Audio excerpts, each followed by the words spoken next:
నమస్తే, నేను మీ సతీష్.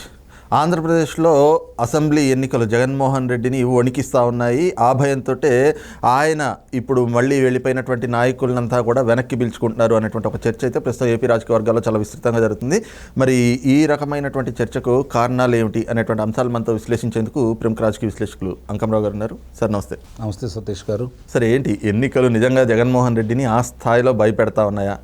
సహజంగా ఇంతకాలం మనం చూసాం, ఆయన ఎవరైనా ఒక్కళ్ళు విమర్శిస్తేనే 10ల సంఖ్యలో జనాలు బయటకు వచ్చి పెద్ద ఎత్తున విమర్శలు చేయడం, మీడియా ముందుకు వచ్చి మాటల దాడి చేయడం, తిట్లు, బూతు పురాణాలు వినిపించడం, ఇవన్నీ విన్నాము.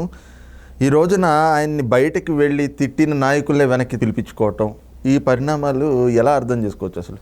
ఇవాళ కొత్త ఏమన్నా సతీష్ గారు, తండ్రిని తిట్టిన నాయకులని తీసుకొచ్చుకున్నారు, తల్లిని కించపరిచిన నాయకులు పక్కనే కూర్చోబెట్టుకున్నారు, మంత్రులను చేశారు. తన తిట్టిన నాయకులను తీసుకొని మంత్రులను చేశారు, శాసనసభ్యులు చేశారు, పక్కనే కూర్చోబెట్టుకున్నారు. అది రాజకీయ అవసరం. రాజకీయ నాయకుడిగా, భక్తు రాజకీయ నాయకుడిగా ఆయన ప్రవర్తిస్తూ ఉన్నాడు. చాలామందికి ఏంటంటే మడమ తిప్పడు, మాట తప్పడు అనే నినాదం తీసుకొచ్చేసి మాట్లాడుతూ ఉన్నారు. ఏదైనా సరే ఆయన చెప్పింది మిగిలిన వాళ్ళు వినాలి, తను మాత్రం ఎవరి మాట వినడనే దాకా ఇప్పుడు దాకా తీసుకొచ్చారు. సింహంలాగా ఆయన్ని కీర్తించారు. మరి ఈరోజు జరుగుతున్న పరిస్థితులన్నీ చూసుకుంటూ ఉంటే గతంలో కూడా ఉన్నాయి, కాకపోతే అధికారంలో లేడు కాబట్టి పెద్దగా పట్టించుకోలేదు. అధికారంలో వచ్చిన తర్వాత ఆయన ఎలా ప్రవర్తిస్తున్నారో ప్రజలందరికీ అర్థమైపోయింది. ఈరోజు ముప్పేట దాడులు జరుగుతూ ఉన్నాయి. ఆయనకి ఊపిరాటలేదు. ఏ విధంగా దాడి చేస్తున్నారనేది అతనికి ఏ వైపు నుంచి ఏ దాడి జరుగుతుందో కూడా అర్థం కాని పరిస్థితిలో ఉన్నాడు. ఈరోజు అమరావతి రైతులను ఏదో చేయాలని ప్రయత్నం చేశాడు. అమరావతి రైతులను 29 గ్రామాలకే చేయాలని ప్రయత్నం చేశాడు. ఈరోజు అది 29 గ్రామాల నుంచి రాష్ట్ర వ్యాప్తంగా 5 కోట్ల మంది ఇది మా అమరావతి అనుకునే పరిస్థితికి ఆయనే కల్పించుకొచ్చాడు. అలాగే దేశ విదేశాల్లో కూడా ఆ రోజు అమరావతి భౌత్ ప్రణాళిక ఏంటి, అమరావతి పూర్తయితే మన పరిస్థితి ఎలా ఉండేది, మనం ఆ ప్రాంత వాసులం, అక్కడి నుంచి ఇక్కడికి వచ్చేసాం, మనమే అక్కడే ఉండి మన ఉద్యోగాలు చేసుకొని మన ఇంటి దగ్గరే ఉండి గౌరవంగా బతికే స్థాయిలో ఉండేవాళ్ళం, అలాంటి అమరావతిని ఈరోజు విచ్ఛిన్నం చేశారు అని చెప్పని ప్రజలందరికీ అర్థమైపోయింది. ఒకేపు నుంచి అమరావతి రైతులు తమ జరిగిన అన్యాయాన్ని, రాష్ట్రానికి జరిగిన అన్యాయాన్ని ఎలుగెత్తి చాటుతూ ఉన్నారు. మరి ఉద్యోగస్తులు అయితే వాళ్ళు ఎప్పుడు అవకాశం దొరికిద్దాని ఎదురు చూస్తూ ఉన్నారు. ఎందుకంటే ఎదురు తిరిగి చేసేదానికంటే కూడా అవకాశం వచ్చినప్పుడు కీలెరిగి వాత పెట్టాలని వాళ్ళు ఒక నిర్ణయానికి వచ్చి ఉన్నారు. అంటే ఇటు ఉద్యోగస్తులు లేరు, ఇటు రైతులు లేరు, అలాగే యువతను ఆ రోజు ఆయన ఏ విధంగా మోసం చేశాడో మనందరికీ తెలుసు. ప్రత్యేక హోదా తీసుకొస్తా అన్నాడు, పరిశ్రమలు తీసుకొస్తా అన్నాడు, ఉద్యోగ కల్పన జరుగుతుంది అన్నాడు. మరి అవి 3 తప్పాడు, ఆయన మాట తప్పాడు. కాబట్టి ఈరోజు యువత తీవ్ర ఆగ్రహంతో ఉన్నారు. మా బ్రతికేంటి, వాలంటీర్ ఉద్యోగాలు చేసుకోవాలా, లేకపోతే మాంసం కొట్టు దగ్గర మేము మాంసం అమ్మాలా, చేపల కొట్టు దగ్గర చేపలు అమ్మాలా, లేకపోతే మందు కొట్టు దగ్గరికి వెళ్ళి మీరు పంపించే రకరకాల మీరు తీసుకురాని పరిశ్రమల పేర్లు పెట్టినటువంటి మందును అమ్మాలా అని చెప్పని ఈరోజు వాళ్ళందరూ కూడా తీవ్ర ఆగ్రహంతో ఉన్నారు. మరి ఎక్కడ ఏ వర్గం ఉంది? అంగన్వాడీలు చూసుకున్నా, ఆశా వర్కర్లను చూసుకున్నా, పారిశుద్ధ కార్మికులను చూసుకున్నా, రైతులను చూసుకున్నా, అధ్యాపకులను చూసుకున్నా, ఉద్యోగస్తులను చూసుకున్నా, మరి అట్లానే వీళ్ళందరూ చాలదన్నట్టు ఈరోజు జరుగుతున్న పరిణామాలన్నీ చూసుకుంటూ ఉంటే యువత, ఇంతమంది పాపం మహిళలు ఇంతమంది దాడి చేస్తూ ఉంటే ఆ పిల్లాడు ఏమైపోవాలో సతీష్ గారు? మరి కనీసం జాలి లేకుండా దాడి చేస్తూ ఉన్నారు. మరి పరిస్థితి అర్థమైపోయింది. బయటికి వెళ్ళిన వాళ్ళందరూ మా వాళ్ళు కాదన్నట్టు ప్రవర్తించారు. మరి ఈరోజు తిరిగి వాళ్ళే వస్తూ ఉంటే స్వాగతం పలుకుతూ ఉన్నారు. అది భక్తు రాజకీయ పార్టీ. అంటే చెప్పేదానికి చేసేదానికి ఎంత వ్యత్యాసం ఉందో దీన్ని బట్టి ప్రజలు అర్థం చేసుకుంటూ ఉంటారు. ఈరోజు అటు చంద్రబాబు నాయుడు గారు ఇప్పుడు 5వ విడత దాడి మొదలుపెట్టేశాడు.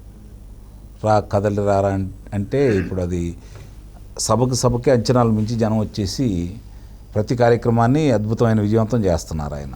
మరి లోకేష్ బాబు గారు యువగడం పాదయాత్ర ద్వారా కోసాలు కదిలించేశాడు, యువతను దగ్గర చేర్చుకున్నాడు, మహిళలను ఆకట్టుకున్నాడు, రైతులను ఆకట్టుకున్నాడు, ప్రజలను ఆకట్టుకున్నాడు. మరి ఇప్పుడు ఆ రోజు మళ్ళీ శంకారావంతో బయలుదేరాడు ఆయన.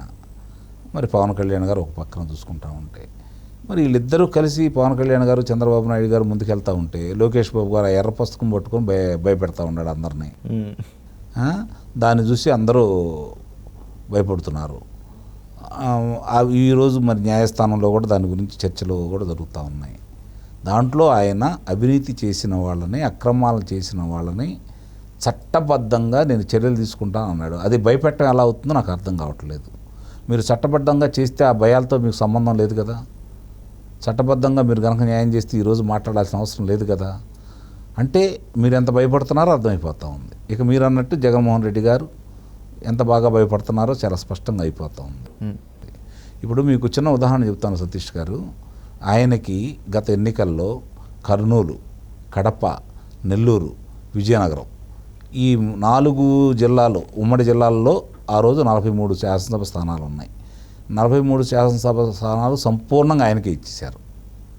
కడప వచ్చేతలకి 2, కర్నూలు వచ్చేతలకి 2, విజయనగరం వచ్చేతలకి 1, నెల్లూరు వచ్చేటి 1, 6 లోక్సభ స్థానాలు కూడా ఆయనకే ఇచ్చేశారు.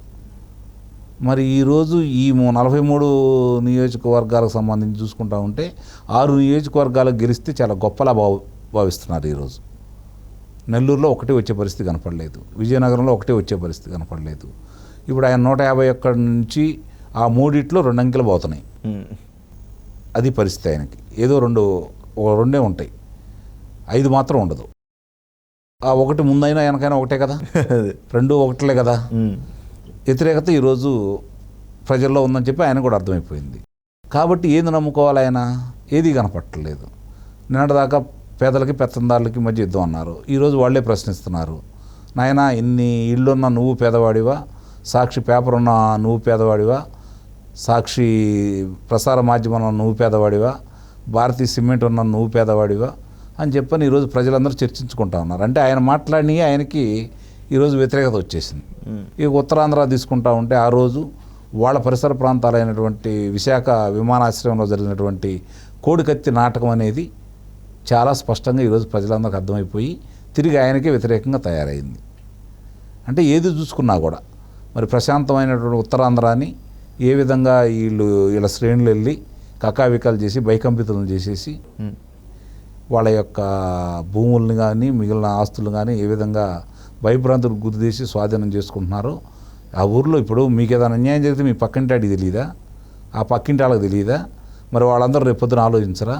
ఇవన్నీ దృష్టిలో పెట్టుకున్న తర్వాత జరుగుతున్న పరిణామాలన్నీ కూడా ఒక్కోటి 30 దాడి జరుగుతూ ఉండేసరికి అగమ్య గోచరం అయిపోయి ఏం చేయాలో అర్థం కాక తనకి కొంత అండదండలు అందించినటువంటి పక్క రాష్ట్ర ముఖ్యమంత్రి ఈరోజు ఆయన మళ్ళీ ఫామ్ హౌస్కి పరిమితం అయిపోవటం, కేంద్ర పెద్దలు ఈరోజు మళ్ళీ తెలుగుదేశం పార్టీకి వెళ్ళి చూడటం, ఇప్పుడు ఏం చేయాలో ఆయనకు అర్థం కాని పరిస్థితిలో ఉన్నాడు. కాబట్టి ఒకటి స్పష్టం, ఎన్నికల్లో ఓడిపోతున్నాం అనేది సుస్పష్టంగా వాళ్ళకి అర్థమైపోయింది. ప్రజల తీర్పు వాళ్ళకి తెలిసిపోయినాయి. భయానక వాతావరణాన్ని సృష్టించి ప్రజల్ని ఓట్లు వేయడానికి రాకుండా చేసి చివరి ప్రయత్నం చేస్తున్నారు. దానికి ఏమవుతుందో చూడాలి. రైట్, ఇది చూస్తున్నాం కదా. ముఖ్యంగా ఏదైతే రాజకీయంగా అన్ని దారులు కూడా మూసుకుపోతున్నాయి, ఇంకో పక్కన ప్రజా వ్యతిరేకత కూడా తీవ్ర స్థాయిలో పెరగలుగుతూ ఉంది. మరి ఈ క్రమంలో ఓటమి కళ్ళ ముందు కనిపిస్తూ ఉండడంతో కుట్రలు చేసైనా కూడా మళ్ళీ ఎన్నికలు నెగ్గుకు రావాలనేటువంటి ప్రయత్నాలు అయితే జగన్మోహన్ రెడ్డి కుట్రపూరితమైనటువంటి ప్రయత్నాలు చేస్తున్నాడు. కానీ రాబోయేటువంటి ఎన్నికల్లో మాత్రం ఆ పరిణామం మళ్ళీ ఉండేటువంటి అవకాశం అంటే ఉండకపోవచ్చు అన్నటువంటి భావన కూడా ప్రముఖ రాజకీయ విశ్లేషకులు అంకమరావు గారు వ్యక్తం చేస్తూ ఉన్నారు. Thank you sir.